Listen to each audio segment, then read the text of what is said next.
और शुरुआत करते हैं भारत की बात है कि आज की बड़ी खबर की। कोरोना की बात करेंगे, आपको बताएंगे कि तीसरी लहर कब आने वाली है और किसके लिए यह तीसरी लहर सबसे ज्यादा खतरनाक होगी। लेकिन उससे पहले आपको बताने जा रहे हैं, कल हम बंगाल की बात कर रहे थे। बंगाल हिंसा के बाद एक और नई तस्वीर आई है, वो आपको दिखाएंगे। लेकिन पहले यह तस्वीर देखिए, बंगाल में जो हिंसा हुई, ये तस्वीरें हमने आपको दिखाई थी। शुभेंदु अधिकारी ने इन तस्वीरों को ट्वीट किया था और शुभेंदु अधिकारी ने दावा किया था कि ये तस्वीरें नंदीग्राम की तस्वीरें हैं, जहां महिलाओं को बेरहमी से पीटा जा रहा है, महिलाओं के बाल पकड़ के उन्हें बेरहमी से मारा जा रहा है।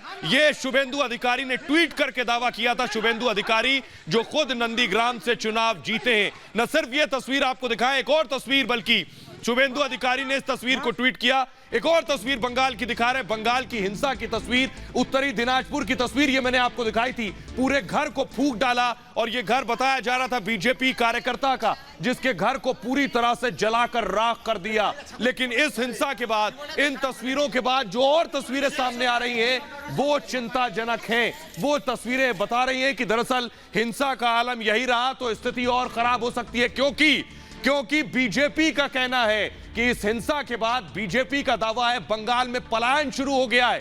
बीजेपी कार्यकर्ता बंगाल छोड़कर भागने लगे। तस्वीरें देखिए, ये जो लंबी कतार आपको नजर आ रही है, पानी से रास्ते से गुजरते हुए ये बीजेपी के कार्यकर्ता हैं। बीजेपी का ये दावा है, ये सब बंगाल से भागकर असम पहुंच रहे हैं। यानी हिंसा के बाद बीजेपी का कहना है कि बंगाल में जो हिंसा हुई, उसके बाद से बीजेपी कार्यकर्ता बंगाल छोड़कर अपनी जान बचाकर जा रहे हैं और असम में जा रहे हैं, असम के धुबरी जा रहे हैं। यह दावा है बीजेपी का। उनका कहना है कि धुबरी पहुंच रहे हैं और धुबरी में हम उनको शेल्टर होम दे रहे हैं, हम उन्हें राहत दे रहे हैं। तस्वीरें देखिए जरा, रास्ता पार करते हुए पानी देख रहे हैं आप, ये नहर है जहां से रास्ता पार कर रहे हैं बीजेपी के कार्यकर्ता। ये दावा है कि बंगाल में इनके साथ हिंसा हुई और इस हिंसा के बाद ये बंगाल छोड़कर भागे, ऐसा बीजेपी का कहना है। टीएमसी कुछ और इल्जाम लगा रही है, वो भी आपको बताएंगे। लेकिन ये तस्वीरें बंगाल से पलायन की तस्वीरें हैं। बीजेपी का कहना है कि कार्यकर्ता बंगाल छोड़कर भाग रहे हैं और असम पहुंच रहे हैं। बाकायदा एक और तस्वीर मैं आपको दिखाऊं, देखिए, ये जो पिक्चर आप देख रहे हैं, ये खुद असम के मंत्री हेमंत बिस्वा शर्मा ने ट्वीट की है कि ये लोग जो बंगाल से आए हैं भागकर अपनी जानें बचाकर, इनको यहां राहत शिविरों में रखा गया है। जो देख रहे हैं यहां से वहां तक भीड़, इसमें महिलाएं, पुरुष, बच्चे सब शामिल हैं और इन्हें फिलहाल असम के धुबरी में रखा गया है। इनके साथ हिंसा हुई, उसके बाद अपनी जान बचाने के लिए ये लोग वहां से भागे हैं। सवाल ये है कि आखिर क्या बंगाल में ऐसे हालात हैं कि वहां से भागना पड़ रहा है।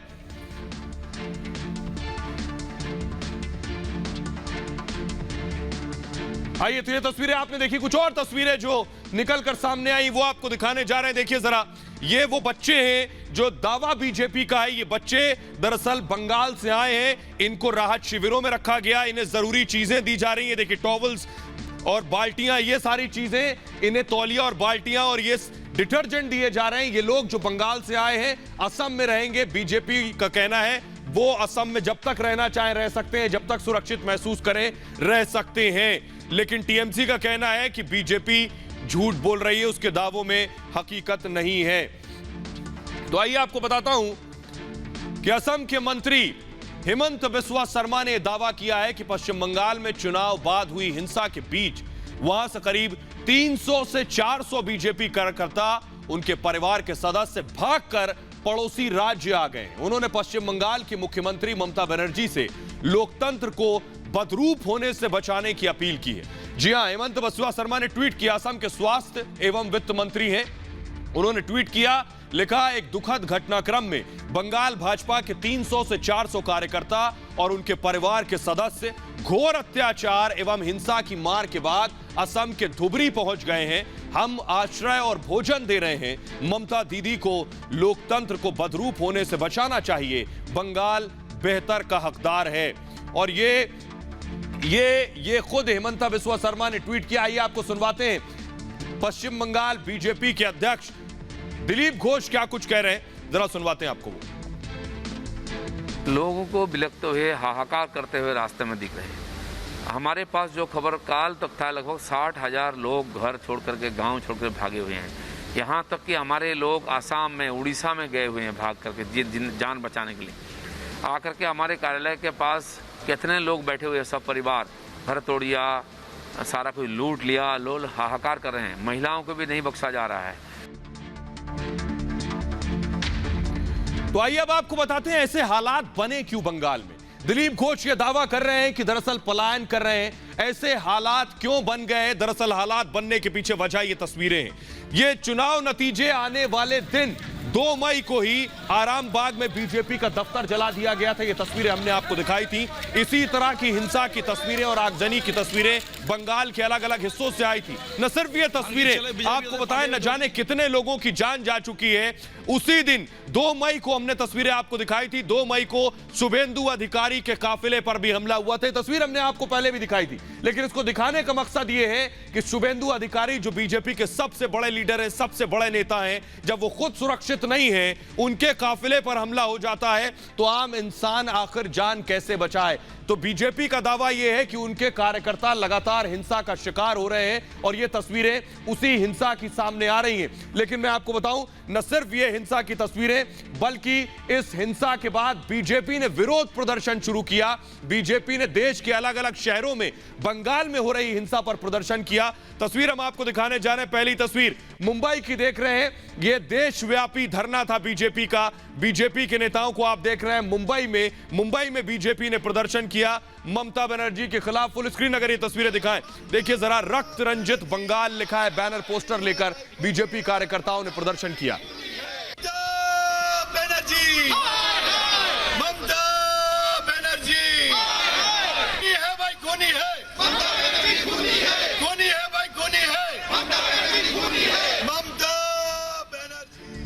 तो न सिर्फ मुंबई, बल्कि मुंबई के अलावा आपको दिखाएं जयपुर से भी ये तस्वीरें सामने आई। बीजेपी ने जयपुर में भी प्रदर्शन किया। बीजेपी के नेता जयपुर में बाहर सड़कों पर निकले और उसके बाद बैनर पोस्टर लेकर ये प्रोटेस्ट किया है। जयपुर की तस्वीरें, जयपुर के नेताओं को आप देख रहे हैं। तो ये जो तस्वीरें हम आपको दिखा रहे हैं, इसके अलावा बीजेपी ने अलग अलग जगहों पर प्रदर्शन किया। अगला प्रदर्शन हम आपको दिखा रहे हैं, देश की राजधानी दिल्ली में भी बीजेपी ने प्रदर्शन किया। सवाल ये, इस प्रदर्शन से क्या बंगाल में हो रही हिंसा जो है वो शांत होगी? इन प्रदर्शनों से बंगाल में जो मार काट मची है उस पर लगाम लगेगी? ये दिल्ली का प्रदर्शन मैं आपको दिखा रहा हूं। न सिर्फ दिल्ली, बल्कि इससे पहले मैंने आपको जयपुर का दिखाया। अब आइए आपको भोपाल की तस्वीरें दिखाते हैं। बीजेपी ने भोपाल में भी प्रदर्शन किया है। ये तस्वीरें हम आपको दिखा रहे हैं भोपाल में सोशल डिस्टेंसिंग के साथ। नरोत्तम मिश्रा को आप देख रहे हैं जो बैठे हैं, गृह मंत्री। प्रदर्शन किया भोपाल में भी बीजेपी ने। देश के अलग अलग राज्यों की राजधानियों में प्रदर्शन किया है। और सवाल यह है कि आखिर यह हिंसा रुकेगी कब? जी हां, आइए आपको दिखाते हैं कि आज इन सब के बीच आज खुद ममता बनर्जी ने शपथ ली। ये आपको बताएंगे, लेकिन जेपी नड्डा खुद पहुंचे बंगाल में। कोलकाता में जेपी नड्डा मौजूद थे, बंगाल पहुंचे और बंगाल में मैं आपको दिखाऊं, देखिए ये तस्वीर जो हम आपको दिखा रहे हैं। जेपी नड्डा ने शपथ ली, इस हिंसा के खिलाफ ये शपथ ली। खुद बीजेपी के अध्यक्ष वहां मौजूद थे। 2 दिन से बीजेपी के अध्यक्ष मंगलवार और बुधवार से। सुनिए जरा। सम्माननीय निर्वाचित विधायक নিজের জায়গায় দাঁড়িয়ে আমি সহযোগিতা করার সাথে সাথে নিজে সম্মাননীয় নির্বাচিত বিধায়ক নিজের জায়গায়। और आइए अब आपको बताते हैं, पश्चिम बंगाल में हिंसा का तांडव थमा नहीं है। पिछले 24 घंटे में 3 और लोगों की मौत की खबर है। पूर्वी मेदिनीपुर, पश्चिमी मेदिनीपुर, बीरभूम, जलपाईगुड़ी और दक्षिण दिनाजपुर से हिंसा की खबरें हैं। बंगाल में चुनावी हिंसा में अब तक 20 लोगों के मारे जाने की खबर है। कई के लापता होने का अंदेशा है। ऐसे में सवाल यह है कि क्या बंगाल में खेला हुबे का दौर अब भी जारी है? और अगर ऐसा है तो यह कब तक जारी रहेगा? बीजेपी के दावों पर भरोसा करें तो टीएमसी बदले की भावना से काम कर रही है और बीजेपी कार्यकर्ताओं को निशाना बना रही है।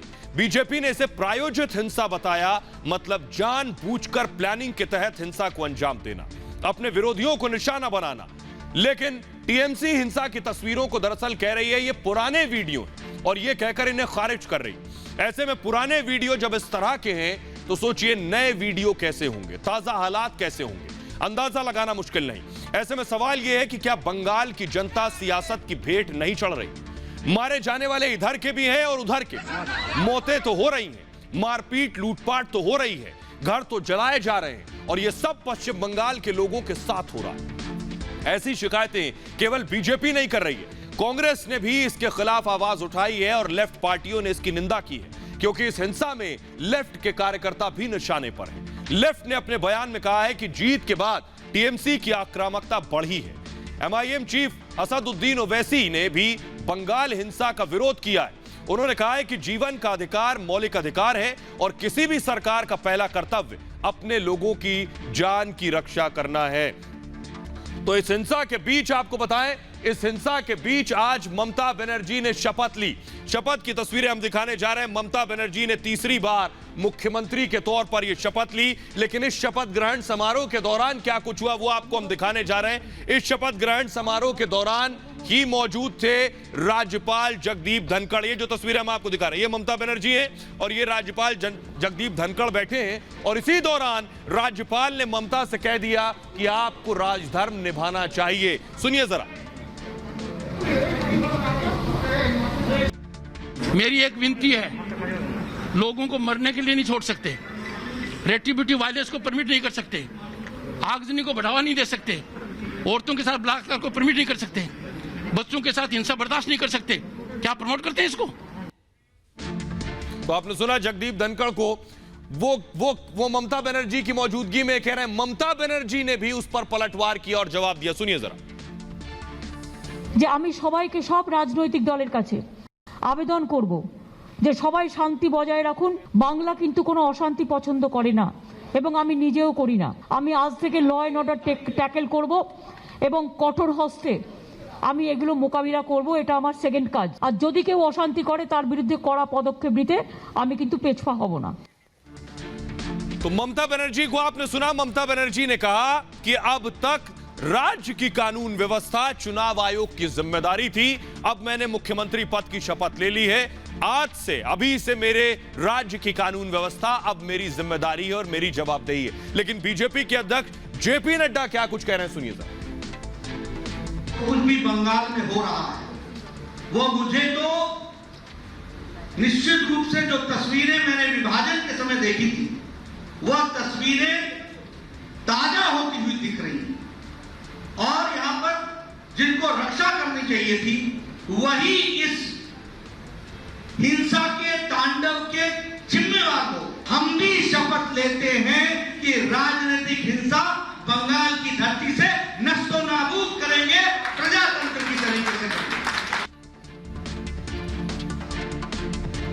और अब बात कोरोना की। देश ने पहली लहर देख ली, कोरोना की भयावह थी। दूसरी लहर से देश जूझ रहा है, तस्वीरें आपके सामने हैं। लेकिन तीसरी लहर भी आने वाली। पहले दूसरी लहर की तस्वीरें देखिए। ये मंजर जो अहमदाबाद से तस्वीरें आपको दिखाई थी हमने, ये अस्पताल के बाहर एम्बुलेंस की कतार लगी थी। दूसरी लहर में आलम अभी भी यही है, अस्पतालों में बेड मिल जाए तो सोचिए कोई पुण्य किया था शायद, इसलिए अस्पताल में आसानी से बेड मिल गया। ये एम्बुलेंस की कतार जो लगी है बता रहा है कि ये दूसरी लहर कितनी भयावह थी। तीसरी लहर कैसी होगी सोचिए, ये आपको दिखाएंगे। लेकिन पहले देखिए दूसरी लहर में हम किन किन चीजों से जूझे हैं, किन किन चीजों को हमने झेला है। नासिक की तस्वीरें आपको याद होंगी, जब अचानक ऑक्सीजन खत्म हो गई और उसके बाद जो बेड पर मरीज थे उसको ऑक्सीजन देने के लिए कैसे उसके हार्ट को पंप किया जाने लगा। ये सब दूसरी लहर की तस्वीरें थीं जिसने सबको डराया है। लेकिन एक्सपर्ट्स, जानकार और विशेषज्ञ ये मान रहे हैं कि पहली लहर और दूसरी लहर तो आ गई, लेकिन इसके बाद तीसरी लहर भी आनी है और तीसरी लहर और ज्यादा खतरनाक होगी। देखिए जरा क्या कुछ कह रहे हैं एक्सपर्ट इस रिपोर्ट में।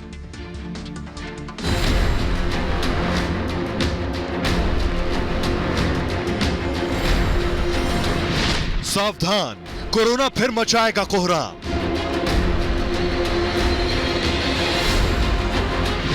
आने वाली है कोरोना की तीसरी लहर।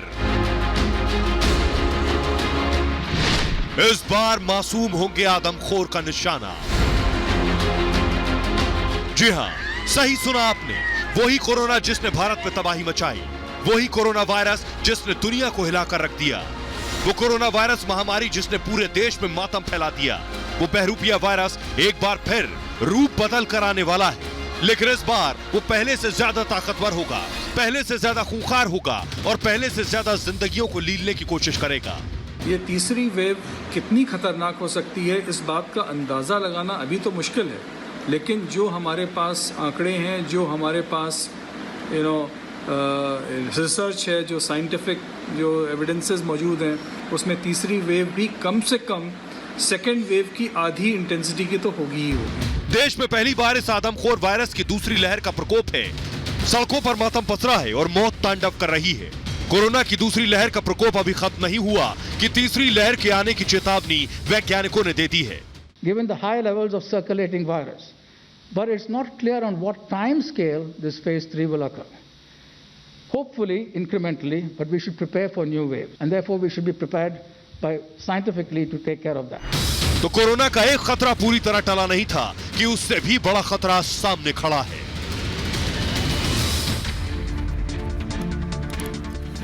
और आइए अब आपको जल्दी से बताते हैं कि आखिर ये तीसरी लहर कैसी होगी। पहली लहर आपको याद होगा, पहली लहर में कौन शिकार हुआ? पहली लहर में कोरोना का शिकार हुए बुजुर्ग, वो बुजुर्ग जिनकी उम्र 50 और 60 साल से ज्यादा की थी। पहली लहर के शिकार देश के बुजुर्ग और बड़े बने।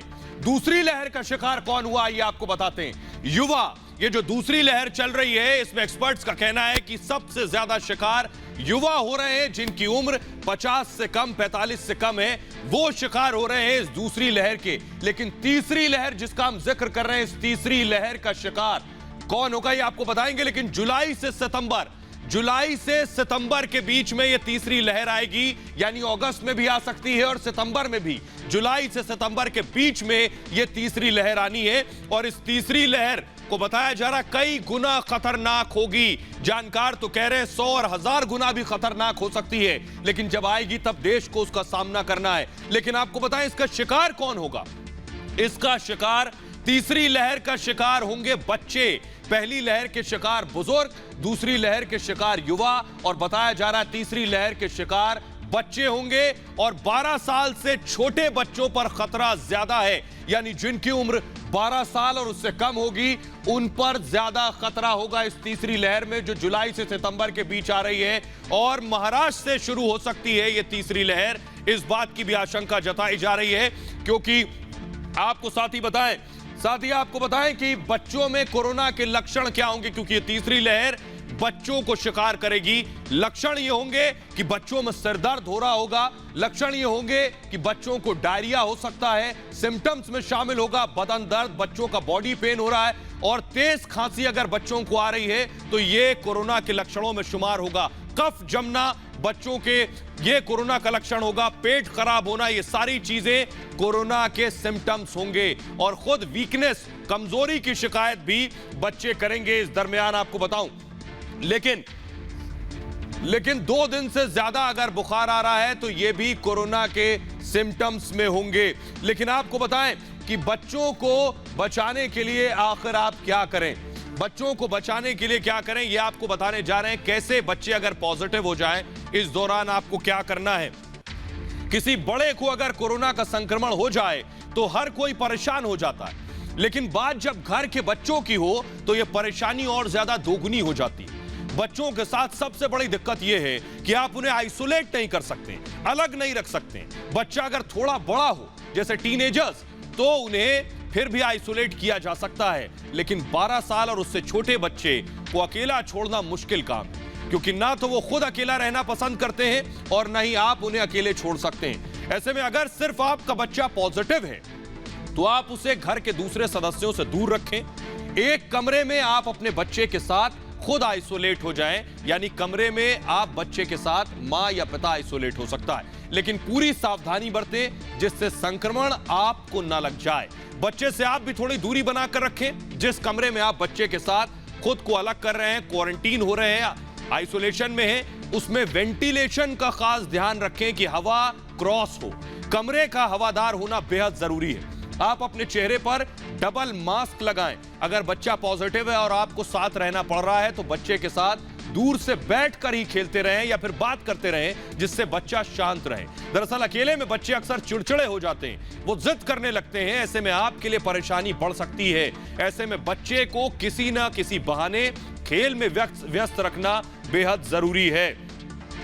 आइए अब आपको बताते हैं कि आखिर ये जो तीसरी लहर है ये बच्चों पर अगर खतरनाक होगी तो आपको किन बातों का ख्याल रखना है। पहली बात जो आपको ख्याल रखनी है वो ये कि बच्चों को मास्क के बिना ना छोड़ें, मास्क लगाकर बच्चों को रखना है। पहली चीज ये, घर पर भी है और किसी को सर्दी खांसी जुकाम है तो बच्चों को भी मास्क लगाएं और उन्हें भी मास्क लगाएं। इसके अलावा आपको बताएं, मास्क के अलावा दूसरी चीज आपको जो करनी है बच्चों के लिए सावधानी बरतते हुए वो ये कि बच्चों के हाथ सैनिटाइज करते रहें, बच्चों के हाथ धुलते रहें, वरना वो अमूमन हाथ कहीं भी लगा लेते हैं चेहरे में। साथ ही साथ कैसे भी कुछ भी चिप्स और चॉकलेट उन्हीं हाथों से खा लेते हैं, इसलिए जरूरी है कि आप बच्चों के हाथ धोते रहें या सैनिटाइज करते रहें। तीसरी जो बड़ी चीज जो बच्चों के साथ आपको करनी है वो ये कि बच्चों के लिए पिछले 1 साल से बच्चे घर में हैं, इस दौरान उनकी फिटनेस का ख्याल रखना है। एक्सरसाइज और योग अगर संभव हो तो आप घर में ही करवाएं, लेकिन इसके साथ आपको बताएं कि उनकी डाइट का भी आपको ख्याल रखना है, उनकी डाइट प्रॉपर हो, यह भी आपकी जिम्मेदारी है। बहरहाल आपको बताएं, इन सब के बाद तीसरी लहर से बचने के लिए जो समाधान में शुमार है वो क्या है वो आपको बताते हैं। बहुत इंपॉर्टेंट है आपके लिए कि तीसरी लहर से बच्चों को बचाने के लिए मास्क, सैनिटाइजेशन, उनकी डाइट और व्यायाम तो जरूरी है, लेकिन इन सब के साथ कोरोना वायरस से लड़ने का सिर्फ एक ही तरीका है और वो है वैक्सीन। इसलिए अब वक्त से पहले बच्चों के लिए टीका विकसित करना बेहद जरूरी हो गया है। अगर टीका विकसित नहीं किया गया तो तीसरी लहर के दौरान बड़े पैमाने पर 18 साल और उससे कम उम्र के बच्चे संक्रमण के शिकार हो सकते हैं। दरअसल 18 से 44 साल की उम्र के लोगों के लिए टीकाकरण शुरू कर दिया गया है। इस उम्र के कई लोग अपनी सुरक्षा के लिए टीका पहले ही लगवा चुके हैं, इसलिए वायरस अब उन लोगों पर ज्यादा हमला नहीं करेगा, लेकिन वायरस उन पर हमला करेगा जिन्हें सुरक्षा के लिए टीका नहीं लगा है। और वो कौन है? वो है हमारे बच्चे। बच्चे दूसरी लहर में भी कोरोना की चपेट में आ रहे हैं, लेकिन वो गंभीर रूप से बीमार नहीं हो रहे हैं, पर संक्रमण फैलाने में अहम भूमिका निभाते हैं। बच्चे अभी घरों में बड़े लोगों को संक्रमित कर सकते हैं। अगर संक्रमण की चेन को तोड़ना है तो बच्चों के लिए भी टीका विकसित करना होगा, यह प्राथमिकता होनी चाहिए। आपको बताएं कि एक्सपर्ट्स के मुताबिक तीसरी लहर की शुरुआत महाराष्ट्र से हो सकती है, इसलिए मुंबई बीएमसी ने 12 साल से कम उम्र के बच्चों के लिए एक बाल चिकित्सा कोविड वार्ड अगले 2 महीने में तैयार करने की योजना बना ली है। इसमें करीब 700 बेड होंगे, जिनमें से 300 बच्चों का इलाज किया जा सकेगा। इसके साथ ही सेंटर में नवजात बच्चों के लिए 25 बेड की क्षमता वाली NICU यूनिट और PICU भी स्थापित की जाएगी। यानी हमें उस तीसरी लहर के लिए अभी से तैयार होना होगा। आइए, बेशक हमें तैयार होना है, दुनिया से भी हमें मदद मिल रही है, अमेरिका से भी हमारी उम्मीदें हैं, अमेरिका से भी लगातार मदद आ रही है।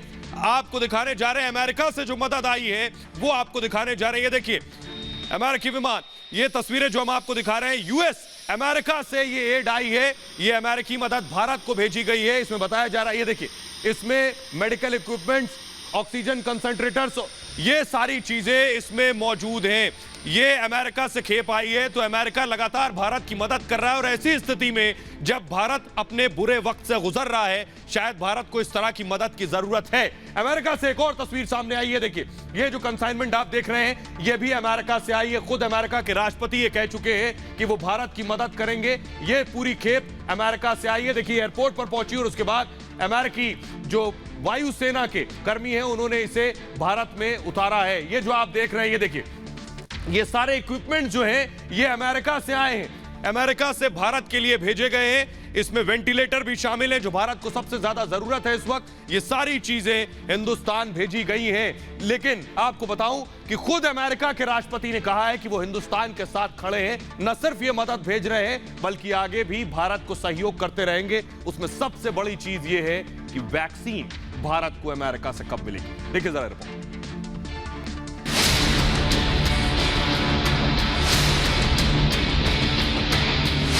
अमेरिका ने एक बार फिर साफ कर दिया है कि कोरोना संकट की इस घड़ी में अमेरिका भारत के साथ है। अमेरिकी राष्ट्रपति बाइडेन ने कहा कि प्रधानमंत्री मोदी के साथ उनकी बातचीत हुई और अमेरिका भारत की हर संभव मदद कर रहा है। We're helping India significantly. I spoke to Prime Minister Modi. What he needs most is he needs the material and the parts to be able to have his machines that can make the vaccine work. We're sending him that. We're sending him oxygen. We're sending him a lot of the precursors. So we're doing a lot for India. इतना ही नहीं, Biden ने एक बड़ा ऐलान करते हुए कहा कि जुलाई में अमेरिका 10% वैक्सीन दुनिया को देगा। हालांकि बाइडेन ने यह नहीं बताया कि ये किन देशों को दिया जाएगा, लेकिन बाइडेन ने इशारों में कहा कि ready to use vaccine America भारत को मुहैया करा सकता है। We're helping Brazil. We're helping India significantly. I spoke to.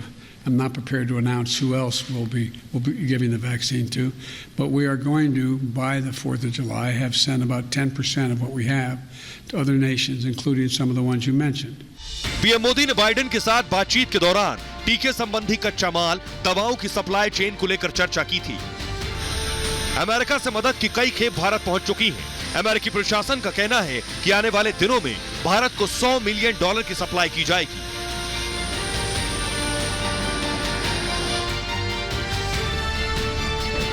इन सब के बीच अमेरिका ने 4 जुलाई तक अपने ज्यादातर नागरिकों को वैक्सीन देने का लक्ष्य रखा है।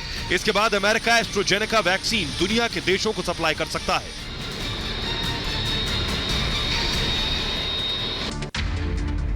और आइए आपको जल्दी से बताते हैं कि हिंदुस्तान में अमेरिका से क्या क्या आया है। जल्दी से आपको बता दें अमेरिका ने भारत को क्या भेजा है, जो बाइडेन ने वादा किया है। उन्होंने सबसे पहले आपको बताएं, हिंदुस्तान में वैक्सीन के लिए कच्चा माल आ चुका है। भारत को जो सबसे ज्यादा जरूरत थी, मेडिकल सप्लाई भारत आ चुकी है। मेडिकल सप्लाई के अलावा हिंदुस्तान को रेमडेसिविर इंजेक्शन की इस वक्त जरूरत है, बहुत कालाबाजारी हो गई है, वो आ चुका है। ऑक्सीजन कंसंट्रेटर, ऑक्सीजन की जरूरत जो पेशेंट्स को पड़ रही है, ऑक्सीजन सिलेंडर्स आ चुके हैं। सिलेंडर्स की भारी किल्लत है हिंदुस्तान में। वेंटिलेटर के लिए जद्दोजहद हो रही है, वेंटिलेटर अमेरिका से आ चुके हैं। इसके अलावा आपको बताएं, जो रेमडेसिविर की खेप अमेरिका ने भेजी है वो आपको दिखाने जा रहे हैं तस्वीरों में। देखिए जरा, ये जो अमेरिका से, यूनाइटेड स्टेट्स ऑफ अमेरिका से ये विमान आया है। इस विमान में रेमडेसिविर इंजेक्शन अमेरिका ने भेजा है। ये तस्वीरें हम आपको दिखा रहे हैं। अमेरिका इस वक्त मदद कर रहा है। ये देखिए, दरवाजा खुला और ये जो आप खेप देख रहे हैं, इसमें रेमडेसिविर इंजेक्शन है जो अमेरिका ने हिंदुस्तान को भेजा है। इसके अलावा आपको दिखाऊं और क्या कुछ भेजा है। अमेरिका ने ऑक्सीजन कंसंट्रेटर की खेप भेजी है,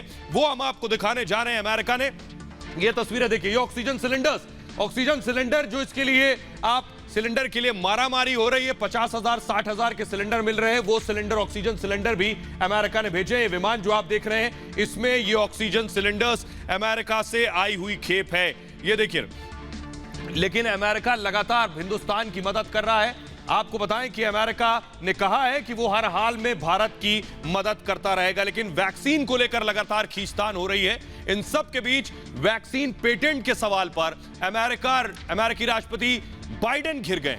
बाइडेन के लिए वैक्सीन पेटेंट का सवाल अग्नि परीक्षा बन गया है। दरअसल वैक्सीन पर से पेटेंट हटाने की मांग सबसे पहले हिंदुस्तान और दक्षिण अफ्रीका ने उठाई थी, जिसका 100 से ज्यादा देशों ने समर्थन किया। 100 से ज्यादा नोबेल पुरस्कार विजेता और दुनिया के 75 पूर्व नेताओं ने बाइडेन के नाम बाकायदा एक पत्र लिखा, जिसमें वैक्सीन के पेटेंट को सस्पेंड करने की मांग की गई। इन दिग्गजों ने न सिर्फ वैक्सीन साझा करने का मुद्दा उठाया कि अमेरिका भारत के साथ वैक्सीन साझा करे, वैक्सीन को लेकर जानकारी भी मुहैया कराए कि आखिर ये वैक्सीन बनती कैसे। उनका कहना है कि इससे विकासशील देशों को वैक्सीन बनाने की इजाजत मिल सकेगी और ऐसा करने से कोरोना महामारी पर काबू पाया जा सकेगा। लेकिन अगर वैक्सीन का पेटेंट करा दिया गया तो दुनिया के गरीब देशों तक वैक्सीन की पहुंच नहीं हो पाएगी। यानी वैक्सीन कैसे बनती है अगर यह नहीं बताया गया तो विकासशील और गरीब देशों तक वैक्सीन नहीं पहुंच पाएगी। बाइडेन की डेमोक्रेटिक पार्टी के 10 सेनेटर्स ने भी उनसे ऐसा ही मांग की है। उन्होंने कहा कि अगर बाइडेन ने वैक्सीन के पेटेंट को इजाजत दी तो इससे यह संदेश जाएगा कि अमेरिका इंसानियत पर कंपनियों के मुनाफे को तरजीह दे रहा है। और इस बीच बाइडेन ने कहा है कि अभी इंटेलेक्चुअल प्रॉपर्टी के उपयोग को लेकर फैसला नहीं लिया गया है, हमने अभी सभी के साथ चलने का फैसला लिया है। और WTO की बैठक में बाइडेन प्रशासन पेटेंट के मुद्दे पर अपना रुख साफ कर सकती है। आपको बता दें कि इंटेलेक्चुअल प्रॉपर्टी राइट को आसान शब्दों में ऐसा समझा जा सकता है कि किसी व्यक्ति की कोई रचना, कोई शोध या कोई आविष्कार अगर करता है तो सर्वप्रथम इस पर उसी का अधिकार होना चाहिए, उस देश का, इसका दूसरा कोई इस्तेमाल ना करे। इसलिए अमेरिका ये तो कह रहा है वैक्सीन भेज देंगे, लेकिन इसके लिए पेटेंट कराया जाता है कि अब उसी की वैक्सीन हो गई, वो वैक्सीन भेज सकता है, लेकिन बताएगा नहीं कैसे बन रही है। लेकिन वैक्सीन पर पेटेंट को लेकर दुनिया भर में सवाल उठ रहे हैं। आइए अब आपको बताते हैं, न सिर्फ अमेरिका भारत की मदद कर रहा है, अमेरिका के अलावा दुनिया के अलग अलग मुल्क हैं जो इस वक्त भारत के साथ आकर खड़े हुए। फ्रांस से देखिए, ये फ्रांस से एयर कार्गो आया है जिसमें आप देख रहे हैं भारत के सरजमी पर लैंड किया है, और उसके बाद ये पूरी जो आप बड़ी खेप देख रहे हैं ये फ्रांस से आई है भारत को मदद। और इसके अंदर आपको बताऊं मेडिकल इक्विपमेंट्स मौजूद हैं जो इस वक्त जरूरत है। न सिर्फ फ्रांस, न सिर्फ अमेरिका हिंदुस्तान की मदद कर रहा है, बल्कि आपको बताऊं कि जर्मनी भी भारत की मदद कर रहा है। यानी चारों तरफ से भारत की मदद हो रही है। जो आप देख रहे हैं विमान लैंड हुआ है, ये जर्मनी का विमान जो इंडिया में लैंड हुआ और ये भारत के लिए मदद लेकर आया है। ये आप देख रहे हैं तस्वीरों में, भारत को मदद सप्लाई करके ये विमान उड़ान भर गया है। लेकिन आपको बताऊं कि ऐसे ही नहीं कहा जा रहा है कि क्या हो रहा है, अमेरिकी कंपनियां भी भारत की मदद को आगे आई हैं।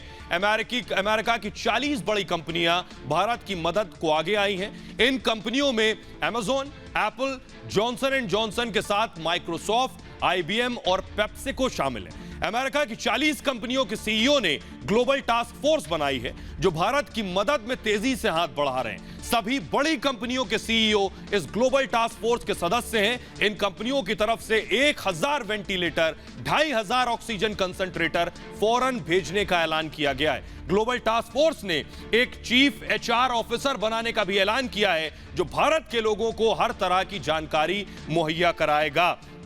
आइए आपको बताते हैं, इसके अलावा भारत के साथ जो आकर खड़े हुए हैं उसमें ऑस्ट्रेलिया भी पीछे नहीं है। ऑस्ट्रेलिया ने वेंटिलेटर्स भेजे हमारे अस्पतालों को, सबसे ज्यादा जरूरत अगर है तो वेंटिलेटर्स की। ये आप देख रहे हैं, ये वेंटिलेटर्स भेजे। वेंटिलेटर की जरूरत तब पड़ती है जब फेफड़े और लंग्स काम करना बंद कर देते हैं, उस वक्त वेंटिलेटर्स की जरूरत पड़ती है। और इस वक्त ये स्थिति अस्पतालों में बन रही है कि बेड है, ऑक्सीजन है, लेकिन वेंटिलेटर्स नहीं है। बहरीन से भी एक कंसाइनमेंट आई, वो आपको दिखाने जा रहे हैं। ये देखिए, जल मार्ग से, ये बहरीन से आप देख रहे हैं मेडिकल इक्विपमेंट्स, INS तलवार को आप देख रहे हैं तस्वीरों में, ऑक्सीजन लेके आया है जो हिंदुस्तान में सबसे ज्यादा जरूरत है। बहरीन से ये तस्वीरें जो हम आपको दिखा रहे हैं, INS तलवार बहरीन से ऑक्सीजन लेकर आई है। और बहरीन के अलावा आपको बताते हैं कुवैत से हिंदुस्तान को जो कंसाइनमेंट आई वो आपको दिखाने जा रहे हैं। हर रोज अगर आप देखें तो फ्रांस, जर्मनी, UK और बहरीन की तस्वीर हमने दिखाई, ये कुवैत से आया है। कुवैत से भी ये तस्वीरें जो हम आपको कुवैत एयरफोर्स की तस्वीरें, यहां से यहां तक जो आप कंसाइनमेंट देख रहे हैं ये भारत के लिए आई है मदद। कुवैत के अलावा आपको दिखाएं, कतर की तस्वीरें आपको दिखाने जा रहे हैं। कतर की देखिए, ये कतर की तस्वीरें, कतर से जो आई हैं मेडिकल की खेप हिंदुस्तान की मदद के लिए जो आई है। यानी आप देखिए चारों तरफ से हाथ हिंदुस्तान की मदद के लिए बढ़ रहे हैं। ये बता रहा है कि हिंदुस्तान इस लड़ाई में अकेले नहीं, देश को लोग अंदर भी इस महामारी से लड़ रहे हैं, जूझ रहे हैं और जीतेंगे, ये यकीन है।